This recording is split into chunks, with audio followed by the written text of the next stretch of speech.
নমস্কার এভরিওয়ান, সবাইকে ওয়েলকাম করছি নতুন একটি রেসিপি দেখার জন্য। আশা করি আপনারা সবাই ভালো আছেন এবং সুস্থ আছেন। আজকে ছোলার ডাল দিয়ে রেশমি পিঠা অথবা ঝিকিমিকি পিঠাও বলতে পারেন।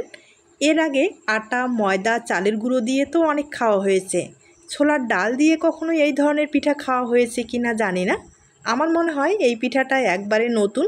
আর ছোলার ডাল দিয়ে যে এত সুন্দর পিঠা তৈরি হয় আপনারা না দেখলে বিশ্বাস করতে পারবেন না।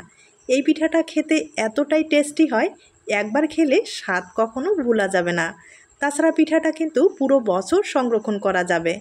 চলুন এবার মূল রেসিপিতে যাওয়া যাক। পিঠাগুলো তৈরি করার জন্য এখানে ছোলার ডাল নিয়েছি প্রায় 100 গ্রামের মতো, আর এখানে আতপ চাল রয়েছে প্রায় 150 গ্রামের মতো। আর এই চাল ডালটা আগে থেকে ভিজিয়ে রাখতে হবে। আমি প্রায় 5-6 ঘন্টার মতো ভিজিয়ে রেখেছিলাম। এরপরে ব্লেন্ডারে একটা ভালোভাবে পেস্ট তৈরি করে নিতে হবে। আমি চালটাকে আগে ভালোভাবে পেস্ট তৈরি করে নেব, তবে একটুও যেন দানা থাকে না, আর সেভাবেই পেস্টটা তৈরি করে নিতে হবে। পেস্টটা কিন্তু ঘন করে তৈরি করে নিতে হবে, পাতলা করা যাবে না। সামান্য পরিমাণে একটু জল ব্যবহার করলাম। এবার খুব ভালোভাবে ব্লেন্ড করে নিতে হবে।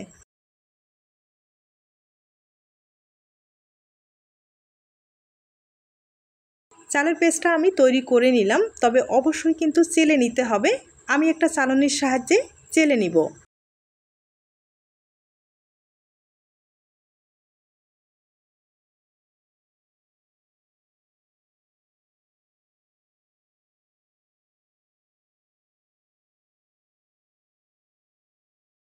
এবার আমি ছোলার ডালটা ভালোভাবে পেস্ট তৈরি করে নেব।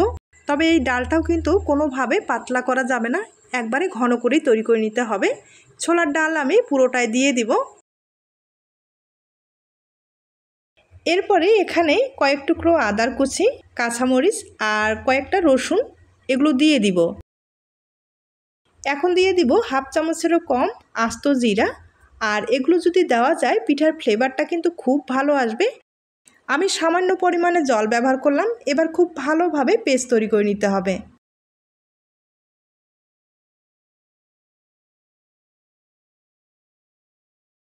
ডালটা আমি খুব ভালোভাবে পেস্ট তৈরি করে নিলাম। এবার চেলে নিতে হবে।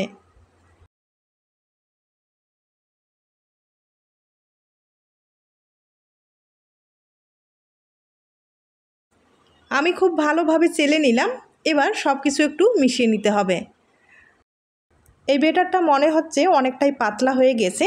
তার জন্য যেটা করতে হবে, এখানে ছোট চামচ দিয়ে 1 চামচের মতো ময়দা ব্যবহার করব। আর এই ব্যাটারটা যদি পাতলা না হতো তাহলে ময়দার কিন্তু দরকার হতো না। আর যাই হোক, আমার কিন্তু অনেকটাই পাতলা হয়ে গেছে, তাই 1 চামচের মতো ময়দা ব্যবহার করলাম। আর স্বাদ মতো লবণ দিয়ে দিলাম। খুব ভালোভাবে মিশিয়ে নিতে হবে। হাত দিয়ে কিন্তু খুব ভালোভাবে ফেটিয়ে নিতে হবে।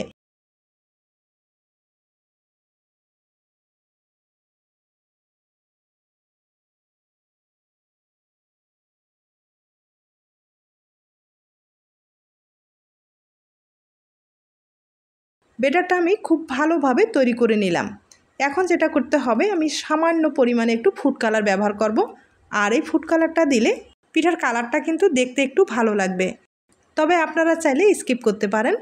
আর ব্যাটারটা কিন্তু খুব ভালোভাবে আমি তৈরি করে নিলাম।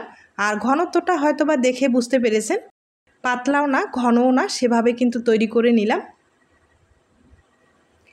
এখন এই ব্যাটারটা আমি প্লাস্টিকের ব্যাগে ভরিয়ে নেব। মূলত এই পিঠাগুলো চালের গুঁড়ো দিয়ে তৈরি করা হয়। আর হাতের কৌশলে কিন্তু পিঠাটা তৈরি করা হয়। অনেকেই আছে হাতের কৌশলে পিঠাটা তৈরি করতে পারে না, তারা কিন্তু প্লাস্টিকের ব্যাগে খুব সহজেই পিঠাটা তৈরি করে নিতে পারেন। যারা একবারে নতুন, কোনো দিন পিঠাই তৈরি করেনি, তারাও কিন্তু খুব সহজেই প্লাস্টিকের ব্যাগে ব্যাটারগুলো ভরিয়ে পিঠাগুলো তৈরি করে নিতে পারবে।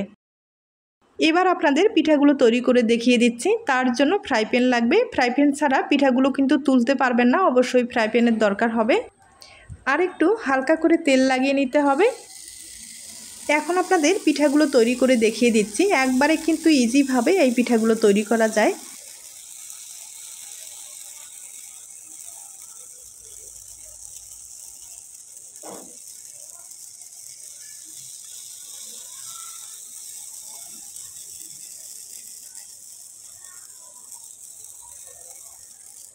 তবে এই পিঠাগুলো হতে বেশি সময় লাগে না। 10 সেকেন্ডের মতো হলেই হয়ে যাবে। এখন পিঠাটাকে ভাঁজ করে নিতে হবে। আপনাদের মনের মতো করে কিন্তু ভাঁজ করে নিতে পারেন। আর আমি একটা ভাঁজ করে নিচ্ছি, এটা যদি আপনাদের পছন্দ হয়ে থাকে তাহলে কিন্তু ট্রাই করতে পারেন। আর আমি কিন্তু ফ্রাই প্যানে ভাঁজ করে নিলাম। ফ্রাই প্যানে অনেকটাই গরম রয়েছে, তবে আপনাদের যদি গরমে সমস্যা হয় তাহলে পিঠাটা অন্য জায়গায় তুলে ভাঁজ করে নিতে পারেন। আর ফ্রাই প্যানটা যতবার ব্যবহার করবেন অবশ্যই কিন্তু পরিষ্কার করে নিতে হবে, এরপরে পিঠাগুলো তৈরি করে নিতে হবে।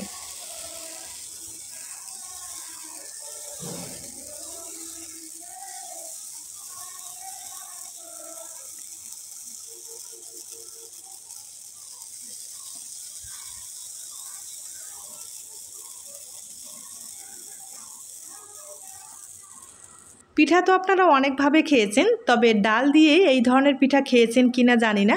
যদি না খেয়ে থাকেন আমি আবারও বলছি, একবার হলেও কিন্তু এই পিঠাটা ট্রাই করে দেখুন।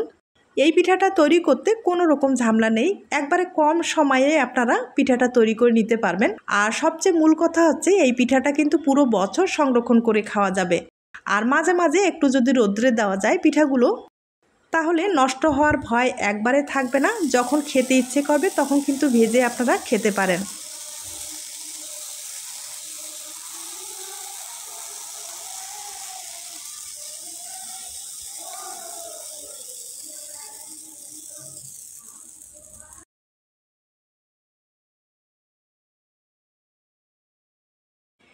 আমি আপনাদের 3টা পিঠা তৈরি করে দেখিয়ে দিলাম। আর হয়তোবা দেখে বুঝতে পেরেছেন যে পিঠাটা কতটা সহজে তৈরি করা যায়। একইভাবে আমি অনেক কয়েকটা পিঠা তৈরি করে নিলাম। এবার পিঠাগুলো কিন্তু রোদ্রে শুকাতে হবে, তবে রোদ্রে শুকাতে বেশি সময় লাগবে না, 2 হতে 3 ঘন্টার মতো হলেই পিঠাগুলো শুকিয়ে যাবে। তবে আপনাদের যদি রোদ্রের ব্যবস্থা না থাকে সেক্ষেত্রে ফ্যানের নিচেও কিন্তু শুকাতে পারেন। এবার আপনাদের পিঠাগুলো শুকানোর পরেই দেখিয়ে দিচ্ছি। আর আমি কিন্তু রোদ্রে শুকিয়েও নিলাম, শুকানোর পরে দেখতে পাচ্ছেন পিঠাটা কতটা সুন্দর হয়েছে। এভাবে কিন্তু আপনারা দীর্ঘদিন পর্যন্ত সংরক্ষণ করতে পারবেন। এবার আপনাদের কয়েকটা পিঠা শুধু তেলে ভেজে দেখিয়ে দেব। তবে এই পিঠাগুলো ভাজার কিন্তু একটা নিয়ম আছে, যেমন তেলটা অতিরিক্ত গরম করতে যাবেন না, তেলটা হালকা আছে কিন্তু পিঠাগুলো ভেজে নিতে হবে, না হলে পিঠাটা কিন্তু লালচে হয়ে গেলে খেতে ভালো লাগবে না। তাই বলছি পিঠাটা তেলে দেবেন আর তুলে নেবেন।